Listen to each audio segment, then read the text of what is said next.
मैं 3 बड़े घोटाले की बात करता हूं।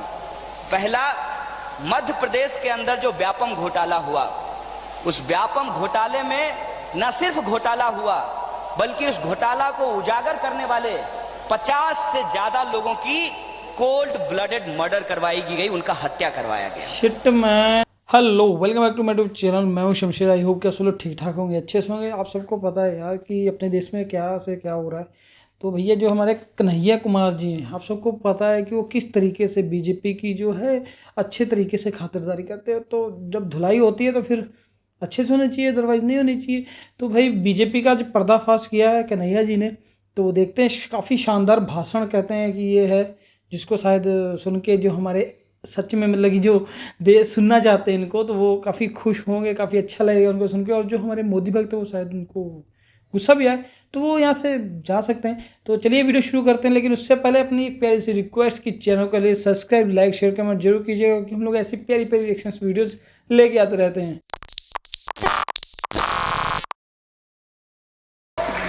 एक ताजा मामला है। ओहो, कन्हैया जी का आप सब ताजा लोग मामला। टेलीविजन देखते होंगे, हालांकि टेलीविजन की दुनिया का अजब निराला है। ओहो, मतलब आपको ऐसा दिखाया जाएगा कि आप एक क्रीम लगा लीजिए, आप गोरा हो जाएंगे। ये उसी बात तो तरीके से सही है। उस पे ऐड कुछ दिन बहुत पहले दिखाते हैं।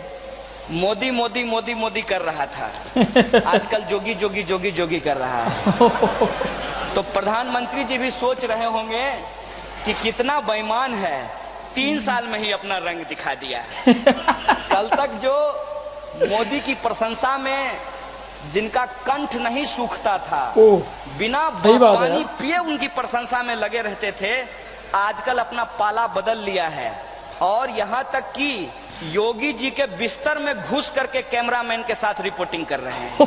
क्या खाते हैं, क्या पहनते हैं, कितना बार नहाते हैं। अलग ही स्वैग है भाई कन्हैया भाई का। ये नहीं कह दिया कि कितना बार जाते हैं। आप ये समझ लीजिए कि टीवी पे ऐसा भाई कतई खतरनाक तरीके से बेइज्जती कर रहे हैं भाई। मतलब मोदी मीडिया सच में आजकल हरकतें ही ऐसे कर रही है, जिससे मतलब बोलना एक मजबूरी सी बन जाता है। बना हुआ है। उसी टीवी पे एक विमर्श चल रहा है कुलभूषण जाधव का। भारत सरकार कह रही है कि वो हमारे जासूस नहीं है, पाकिस्तान कह रही है कि वो भारत की तरफ से जासूस हैं। ठीक है। और बिल्कुल एक गलत तरीके से कोर्ट मार्शल करके उनको फांसी देने की बात की गई है। हिंदुस्तान के अंदर कुछ भी हो जाए, किसी भी इंसान को, चाहे वो गरीब हो, पिछड़ा हो, शोषित हो, अल्पसंख्यक हो, आदिवासी हो या महिला हो, उसको डरने की जरूरत नहीं है। ये देश इनका बपौती नहीं है। इनका सारा नौटंकी इनके पास पहुंचा देंगे, उन्हीं को समझा देंगे कि यह देश तुम्हारा बपौती नहीं है। उनको कभी भी डरने की जरूरत नहीं है। इनसे लाजवाब यार, इनसे कभी घबराने की जरूरत नहीं है। ये जो बार बार कहते हैं कि कोई भी आतंकवादी पकड़ा जाता है, उसको पकड़ करके हम चौक चौराहे पे गोली मार देंगे। तब हम लोग कहते हैं कि आतंकवादी पकड़ा गया है, आतंकवादी है कि नहीं है, और उसको क्या सजा मिलनी चाहिए, इसके लिए हमारा कोर्ट है। सही बात। और देखिए है, हमारा न्याय है को, जिसको इन्होंने बर्बाद करने की भरपूर कोशिश की है। फिर भी कसाब को यहाँ पे प्रॉपर ट्रायल मिला था, पूरा अधिकार उसको दिया गया था। लेकिन पाकिस्तान के अंदर जो सिचुएशन है, उस सिचुएशन को लोग हिंदुस्तान के अंदर बनाना चाहते हैं। इसीलिए आप बार बार देखेंगे, जब आप न्याय प्रक्रिया को सुधारने की बात करेंगे, सरकार को सुधारने की बात करेंगे, सिस्टम को कानून के हिसाब से, संविधान के मूल्यों को समाज में लागू करने की बात करेंगे, सबको शिक्षा और सबको काम, सबको चाहिए आत्मसम्मान, इसकी बात करेंगे, तो आपको कहा जाएगा कि ये देशद्रोही है, इसको पाकिस्तान भेज दो। चिंता मत कीजिए। ये सही है, ये सही है। हम लोग डर गए और यूनाइट नहीं हुए तो हिंदुस्तान को ही ये लोग पाकिस्तान बना देंगे। और क्या फर्क है हिंदुस्तान और पाकिस्तान में? हिंदुस्तान एक डेमोक्रेटिक कंट्री है। ये अलग बात है कि तमाम तरीके की गड़बड़ियां फैला करके इस डेमोक्रेसी को कमजोर करने की, इस संविधान को कमजोर करने की, और इस देश के अंदर जो तहजीब है, जो एकता है, इस हॉल का नाम भी एकता हॉल है, उसको कमजोर करने की कोशिश की जा रही है। और यहां पे बार बार थियोक्रेसी को लागू कराने की कोशिश की जा रही है। और Pakistan as a theocratic country उस इंसान पे, कुलभूषण जाधव पे, जो इस देश का नागरिक है, इसमें कोई दो राय नहीं है, उसको ऊपर कोर्ट मार्शल करके उसको गलत तरीके से एग्जीक्यूट करना चाहता है, उसको फांसी देना चाहता है। इस बात की पुरजोर मुखालफत एज ए डेमोक्रेटिक कंट्री हमको करना चाहिए, उनकी तरह नहीं। उनके लिए तो आपके नल में अगर पानी नहीं आता उसके लिए भी पाकिस्तान जिम्मेवार है, उनके लिए तो मानसून टाइम पे नहीं आता है उसके लिए भी पाकिस्तान जिम्मेवार है। तो संघियों की तरह नहीं, एक सच्चे हिंदुस्तानी की तरह कि हिंदुस्तान में भी लोकतंत्र कायम रहे और दुनिया के दूसरे मुल्कों में भी अगर लोकतंत्र के ऊपर हमला होता है, हम अपनी आवाज को मुखर करेंगे। और एक इंसान को आनन फानन में कोर्ट मार्शल कर देना ये गलत है, ये बात नहीं होनी चाहिए। आनन फानन में अब सवाल आता है, कोई सबूत नहीं, कोई कुछ नहीं, कि मैडम सुषमा जी का और हमारे 56 इंच वाले गदाधारी जुमलाधारी प्रधानमंत्री जी का क्या रोल होगा। क्योंकि प्रधानमंत्री जी धूमकेतु की तरह पूरी दुनिया का चक्कर लगा है। और ये संघी लोग आपको व्हाट्सएप पे मैसेज भेजते होंगे कि पहली बार एक ऐसा अद्भुत प्रधानमंत्री बना है जो आराम ही नहीं करता है। अच्छा जी, वो काम ही काम करता है। तो जरा टेस्टिंग हो जाए। धूमकेतु की तरह पूरी दुनिया घूम करके आए हैं और कहते हैं कि हमने चाइना को डरा दिया, अमेरिका को मिला लिया, रसिया को समझा दिया और बाकी तो कोई दुनिया में है ही नहीं। जब इतना पावरफुल आप हो गए हैं तो आपको पाकिस्तान के ऊपर दबाव बनाना चाहिए और कुलभूषण जाधव को फांसी होने से बचाना चाहिए। अगर ये आप नहीं करते हैं तब तो इसका मतलब ये है कि आप काम नहीं करते हैं। सच में मोदी जी आप कारनामा करते हैं और ये कारनामा आपका सामने में आएगा। और इनकी हिपोक्रेसी देखिए, जब चुनाव प्रचार होता था तो कह रहे थे एकदम इसी व्हाट्सएप मैसेज में, गुजरात मॉडल लाएंगे, 56 इंच का प्रधानमंत्री बनाएंगे, सीना लंबाई नहीं, 56 इंच का प्रधानमंत्री बनाएंगे। और चाइना तो एकदम डर जाएगा, यूं थर-थर करने लगेगा। और अमेरिका का क्या है, अमेरिका तो मतलब जो मोदी जी कहेंगे वही ट्रंप करेगा। मतलब इस तरीके का माहौल बनाया गया। और अभी स्थिति ये है, अभी दीपावली कुछ दिन पहले गुजरा होगा और आप लोगों को कहा होगा कि चाइनीज बल्ब मत जलाइए, ठीक है। और कुछ दिन के बाद कहा होगा आप लोगों से कि देश कैशलेस हो गया इसलिए पेटीएम कीजिए। जरा पूछिएगा इनसे संघियों से कि पेटीएम में तुम्हारा पैसा जो है तुम्हारे नाना का लगा हुआ है, उसमें चाइना का ही पैसा लगा हुआ है। तो क्या बात है भाई। ये एक माहौल बना रहे थे कि पूरे देश में जो है, पूरी दुनिया में हम सबसे ताकतवर हो गए हैं। एक बड़ा मजेदार प्रश्न पूछा जब कह रहे थे कि पाकिस्तान को आतंकवादी देश घोषित करो, आतंकवादी देश घोषित करो। यार जिस हिसाब से देखा जाए कि बंदा है जिस सॉलिड तरीके से बोलता है यार, जो उसके एक पॉइंट ऑफ व्यू जिस पे वो बात करता है, किस हद तक और किस तरीके से वो अपनी सटीकता को रिप्रेजेंट करता है, यार इस पे भी इस चीज़ सोचने वाली होती है। जब यार कोई आदमी या जैसे मोदी जब अपना भाषण देते हैं वो किस तरीके से अपने पूरे भाषण पे वो काम करते हैं, मतलब कि वो एक क्या अट्रैक्टिंग पॉइंट बनाते हैं अपने भाषण को, बोलने का तरीका या कुछ भी, यार वो सच में लाजवाब है। इसी तरीके से इनको भी सुनना, मतलब जैसे सुना मैंने तो जिस हिसाब से इनके पॉइंट ऑफ व्यू वो भी यार सॉलिड है, वो भी सही है। अब भाई जो गलत है वो गलत है, कहना सीखिए ना वो चीज़। तो एक पत्रकार धीरे से बोला कि आप क्यों कहते हैं कि अमेरिका को आप घोषित करो, आप ही क्यों नहीं कर देते हैं। मतलब ये है कि तमाम तरीके का जो नॉन इशू है, जिस इशू से इस देश का कोई लेना देना नहीं है, वो जो फालतू इशू है उसको टीवी का प्राइम टाइम बना दिया जाता है। मसलन एक तरफ कहेंगे कि हिंदू महिलाओं को 10 बच्चा पैदा करना चाहिए, दूसरी तरफ कहेंगे कि मुस्लिम महिलाओं के ऊपर बहुत अत्याचार हो रहा है और ये जो 3 तलाक उनके साथ होता है वो उनके अधिकारों का हनन है। चलिए मोदी जी मान लेते हैं आपकी बात, उन्हीं की बात मान लेते हैं थोड़ी देर के लिए कि 3 तलाक जो है वो मुस्लिम महिलाओं के साथ उनके अधिकारों का हनन है और हिंदू महिला 10 बच्चा पैदा करे ये उसके अधिकारों का हनन नहीं है। मतलब वो औरत नहीं है, बच्चा पैदा करने की मशीन है। आप कौन होते हैं? आप कौन होते हैं ये बात तय करने के लिए कि कौन किसको तलाक देगा, कौन किसको तलाक नहीं देगा, कौन बात है कितना यार। बच्चा पैदा करेगा, कौन कितना बच्चा पैदा नहीं करेगा, किसकी घर वापसी होगी, किसका लब जहाद होगा, कौन क्या खाएगा और कौन क्या पहनेगा, ये तय करने वाले आप कौन होते हैं। तो कहते हैं कि हमको पॉइंट बहुमत बहुत मिली सॉलिड है, है। हमको 283 जनता ने दिया है, हम देश के प्रधानमंत्री हैं।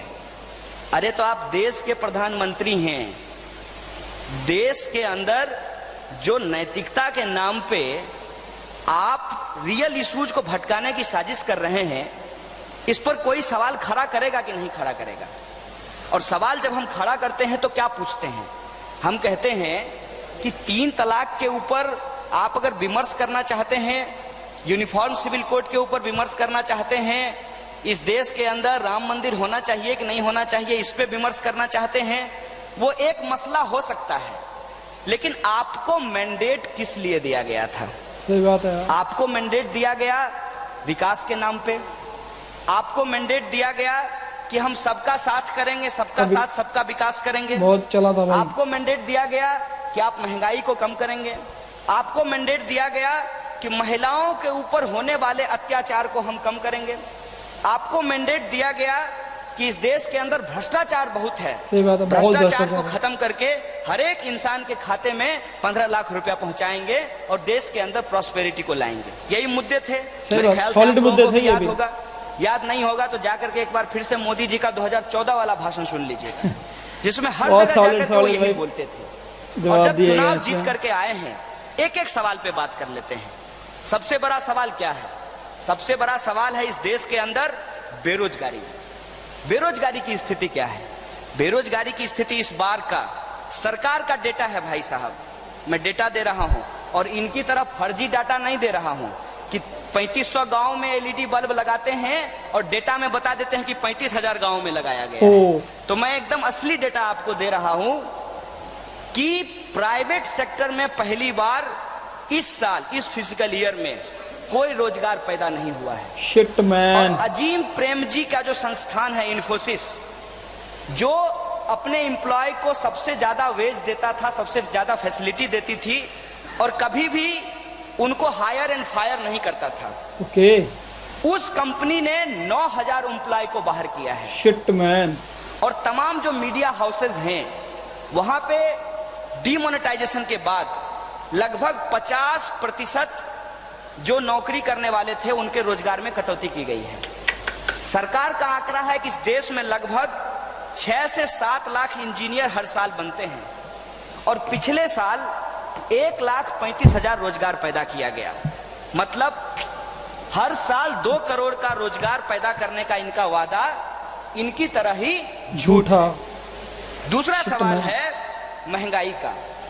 इस पे तो हमको ज्यादा कुछ बोलने की जरूरत नहीं है। सही बात है यार। आप सब लोग रोज बाजार जाते हैं, रोज सब्जी दाल नून तेल खरीदते हैं, आपको बढ़िया से पता चल रहा होगा कि महंगाई घटी है कि महंगाई बढ़ी है।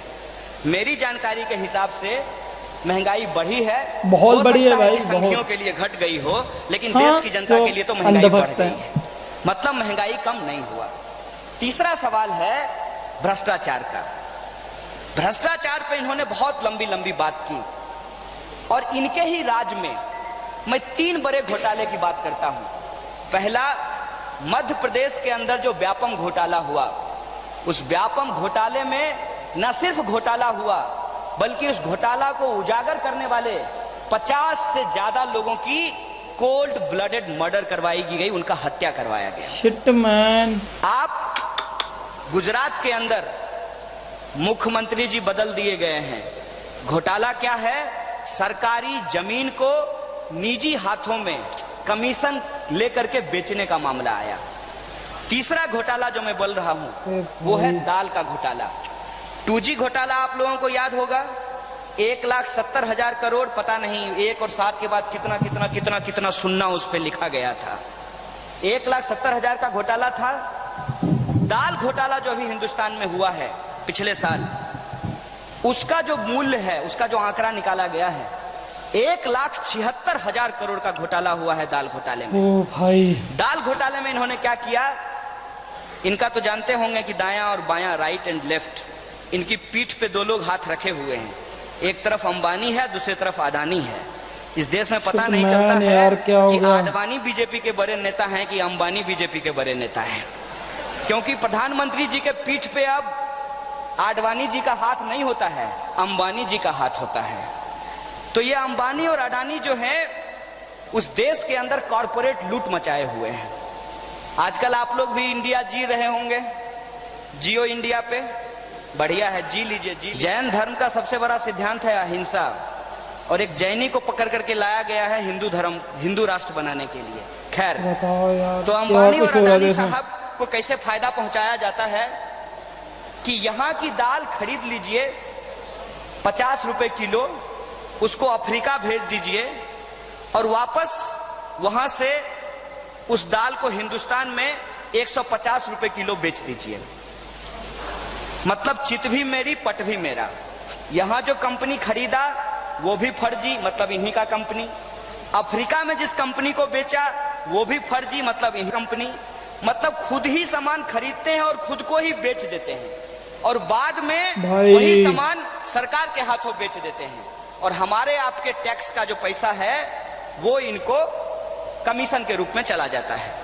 और तब जब विद्यार्थी इस पे सवाल खड़ा करते हैं तो कहते हैं कि विद्यार्थी देशद्रोही हैं। जब विद्यार्थी इनसे पूछते हैं, भाई ये घोटाला मुझे भी भाई पता आपने चला। कहा था कि हम भ्रष्टाचार कम करेंगे, आपको जीत के आए हुए 3 साल हो गए हैं, एक भी भ्रष्टाचारी, चाहे वो 2G, 3G, जीजा जी, मौसा जी, फूफा जी, कोई भी हो, वो जेल में क्यों नहीं बंद है? ये सवाल मैं आपसे पूछना चाहता हूं। सही बात है। इन्होंने उस पर एक भी काम नहीं किया है। मतलब जितने वादे किए गए सब वादों की सच्चाई हमने आपको बता दी। तो भाई आज की इस वीडियो को देख के यार भाई मुझे तो आज पता चला कि अपने देश में भाई ऐसे ऐसे 3 घोटाले हो गए बड़े बड़े। भाई ये दाल घोटाला यार सच में जो एक मतलब कि एक ज़रूरत की चीज़ है, जो देश के मतलब बड़े नेता को सोचनी चाहिए कि देश की आवाम, जैसे गरीबों में जिस चीज़ की ज़रूरत है बहुत ज़्यादा, उसके ऊपर इतना तगड़ा घोटाला 1,76,000 करोड़ का, सॉरी 1,76,00,000 पता नहीं मुझे, बट भाई क्या यार ये देश में ऐसी ऐसी हरकतें हो रही हैं और हमारी गोदी मीडिया सो रही है। बताओ भाई इन चीज़ों को कैसे छिपा दिया गया, किसी को कुछ नहीं पता चला। आपको क्या लगता है कि आपको पता था इस चीज़ की, क्या आज की इस वीडियो को देख के आपको पता चला? कमेंट बॉक्स में ज़रूर बताइएगा यार। आई होप कि यार ये बहुत गलत हो रहा है। अगर आप अभी भी देश के साथ अगर खड़े होना चाहते हैं तो भाई देश के सच्चे नेता या देश के लिए जो सोचता है नेता, उसके लिए भाई कदम उठाइए। अपना वोट जो कि कीमती है उसको कहीं सही जगह उपयोग कीजिएगा।